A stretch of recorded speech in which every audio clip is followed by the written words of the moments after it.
Half Shell, an oyster blog and self-described oyster sommelier.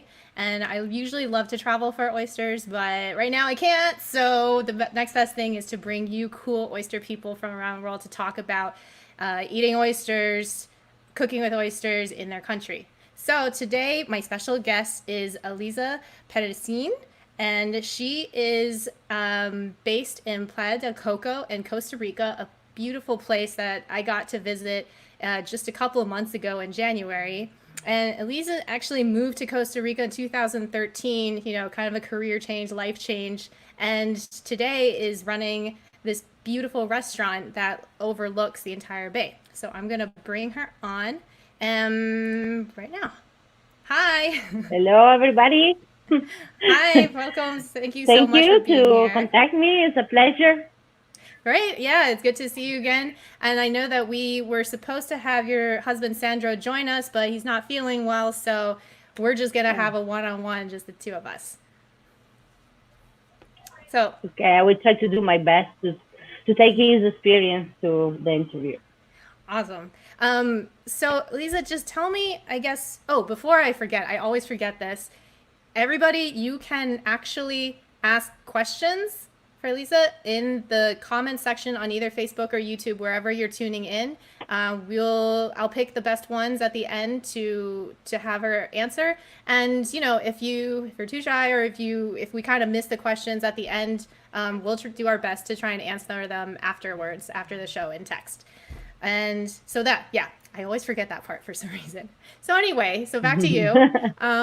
Tell me a little bit more about how you came to Costa Rica. Your journey from where you were to owning the only oyster bar in the region in Costa Rica. Okay, it's a kind of a long story. Like, to make it short, is I left Italy because as far as like my career is in anthropology and social study, there was not a lot of job opportunity there. So I decided, like, if I have to do whatever job there, I could do it in another country where I can learn another language. And then I always be passionate by other cultures. So South America was, like, Central and South America was a place that I didn't know at all. So I decided to move. I started my journey from Mexico and going south from the Pacific coast.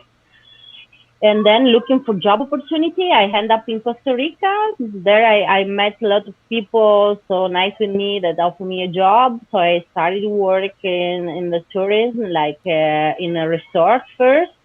And well, then I met Sandro that started to work in the restaurant, in the lookout. And there was like a few changes in the management. And from 2018, pardon, they asked me if I can take like the managing of the place, and it was like a kind of a challenge for me that I never did, like a complete managing of a place. I've been manager from different sectors, Yeah. but so it was a challenge. And as far as I was together with my husband, Sandro actually is my husband. We decided to take the opportunity, so, and start this big adventure. Yeah. That's great. And So so this is this photo is of part of the restaurant, right? yes, this is a part of the room. There's only one room is all open. There's no window. It's like the last floor of an hotel. So we Yeah. have a wonderful view, and This is the yes, view. and actually we are the only place in the region who sell oysters. Well, so that's really interesting. Do you know the how it became the only place to sell oysters? Well, the thing is that the project of growing oysters, born in Costa Rica, more or less as in the same time as the first owner started the restaurant. This guy, William Ayre, that was the first owner, decided to do a collaboration with this project, and started to take the oysters in town, like the farming one, because in Costa Rica, you you could find oysters actually, but it was wild one, and I mean it was not like a product that was like commercialized as William started Right. in that time. Right. But now it's kind of grown to be a little bit more commercial, and that Yes, these yes, farms, well, yeah, they supply to your restaurant and to others in the country. Yeah. yes, Got yes. it. And I I just don't want, know how many, but their business grow a lot since oh, they great. started like in 2010. That's good. So I just wanted to show people where you are based. I know it's closed right now, sad face, but temporarily, and I hope to return one day. Yes, So, hopefully not for so long. yeah, Costa Rica is so beautiful, and it was really a pleasure to be able to scuba dive and enjoy nature. Oh, nature! It sounds so nice right now. Enjoy the warmth, Yes. kind of on this coast. And then, can you tell me where the oysters are being farmed? Okay, this project was born like to help the Nicoya Gulf that is Mm, situated like in the internal coast, the bay. okay. So they started as far as in this place. There was like some problems to fish because it was overfish. I mean that they exploit. No, I would say when you take a lot of fish out of the sea and then you let Mm, the sea a little bit without mm, a lot of resources. So they found that oysters can help the ecosystem, and they start this project of development with the University of Costa Rica and some help of international funds. mm. And they started like in the Chiro Island, that is biggest island you can Ah, see in the Gulf of Nicoya. right here. So here's the Yes, Gulf. just no a little. Yes, just Yep. at the big. Yes, if I don't know. Is like the biggest one exactly. This is it. Yep. And then in another, and yes, perfect. And in another island, like that is a little bit southern, that Ah, is called okay. Isla Cedro. Uh, And then there is some other points that they're trying to develop right now. This is on the coast near Punta Arenas and up in the north, close to El Hobo, that is a beach. But right. most of the oysters that we have access to is from Isla Chira and Isla Cedro. I see. Do you know if any? So it sounds like most of the oysters in the country are being farmed in the Gulf of Nicoya. Do you know if there's any farming like along the Yes, because seaside? pardon? Do you know if there's any farming happening along the ocean side? There is this place, but it's quite recently, like in the north from Playa del Coco, more the Oh, north. okay, north. That is El Hobo in La Cruz, is more close to the borderline with Ah, Nicaragua, yeah. and the other one is southern. Yes, I see. Okay, southern to. so little projects that are starting in different places. Yeah. Yeah, they started like from Isla Chira, that was like a perfect environment to make oysters grow, like from an idea of a fisherman that wants like to make people give work to people. That was a little bit like as I told you before, the business of fishermen was a little bit blocked Yeah. for the over exploitation of the sea. So they found that oyster can help the ecosystem of the sea, and at the same time they are sustainable because they just get like their food from the sea, so that there's no like a human like a human destroyment of the Sure. environment. they So started it, and they have been supported from the Ministry of Agriculture and from the university, because they found that this project can help like a lot of people having like problem with their daily business. yeah, So yeah. Well, that's great. it has been like a really interesting thing, and they actually give a lot of like resources. They help like women that Mm-hmm. has no job in the area to get involved Um, in this market. well, that's great. That's encouraging to hear. So on the flip side now, Yeah, switching gears to actually eating oysters. Now, in your restaurant, you feature oysters a couple different ways, right? So you had raw oysters, and then you had grilled or char grilled oysters. Now, do you see charboy, one yes. being more popular than the other? Well, basing on sale, the raw oysters are a little bit like more requested. Okay. But then I think it depends a lot where tourists come from, because there's a lot of people they coming from Canada or from the United States, where they're used to having Atlantic Ocean oysters, that they come there to try this different Costa Rican oysters. Right. So, and then there is like a lot of people that are not familiarized with oysters. They don't like maybe raw fish or whatever, that want to try oysters. So we have the charboiled option too, and that people really, really like it. Wait, which visitors aren't very familiar with raw oysters? Where are they coming from? Well, especially from Canada, from United States, like from the Atlantic side. Oh, Um, are these the people the one who that are who come, don't like oysters? Don't like raw oysters, or do no, like they raw oysters?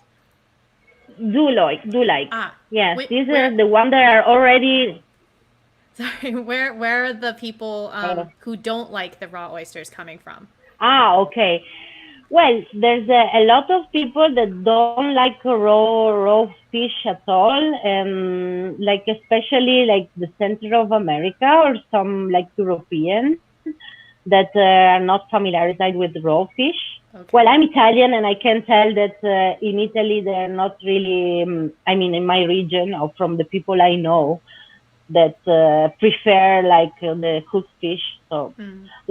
they when I propose, because I always like introduce oysters, like that there is like a really special product we have in the Lookout.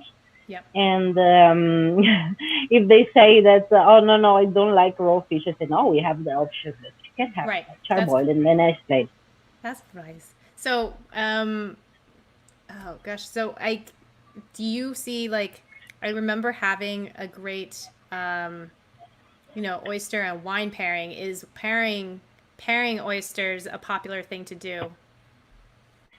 well, from what I see is that oysters are like really how can I say, you can propose oysters like an appetizer, and to match it with a wine that I found you tried, Yeah. and that is really like a good match. Mhm. So you like you try to convince the customers, and we have often special promotion that you can order like a dozen oysters. We offer the wine, so Mhm. they get to know the wine, and at the same time that they try the oysters. So I think that is a special combining, and that are famous to go with champagne and things like this. But Yeah. the target of customer we have, they're not really like interested in having like a super expensive wine Sure, just to something go and fun. start. Well, what about Yeah. what about local Costa Ricans? Do the local community really enjoy eating oysters of any kind? Okay. The curious thing is that here seafood is really popular. I mean, with the locals. Mm-hmm. and they have like other seafood that are most popular than oysters. So they really sometimes they don't even call oyster like their name, but with another name, like similar to the other local seafood products.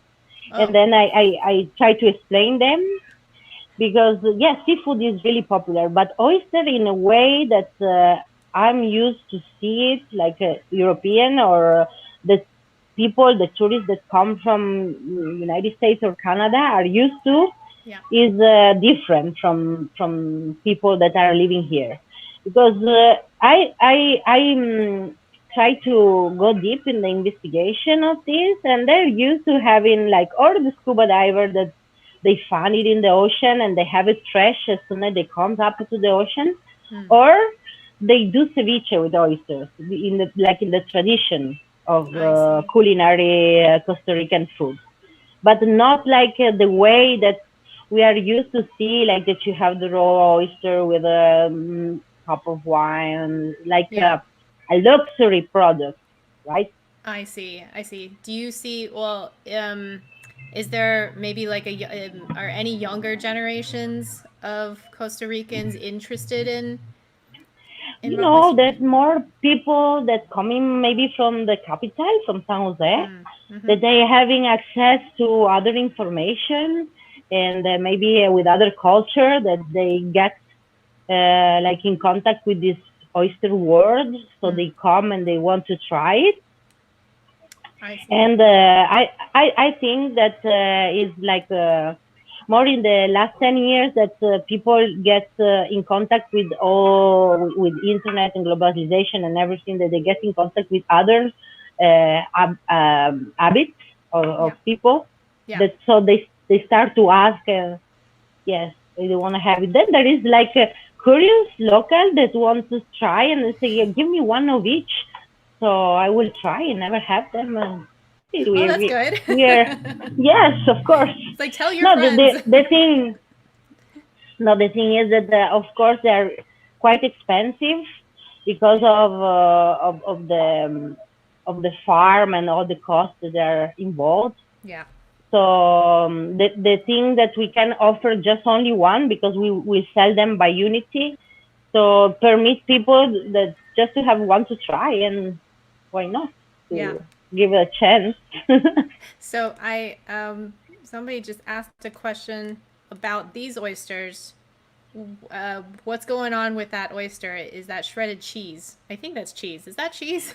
See, it's the cheese. The charboiled option, we add some butter and some Parmesan cheese Yeah. as soon as we put it in the grill. So the Parmesan melted with the oysters.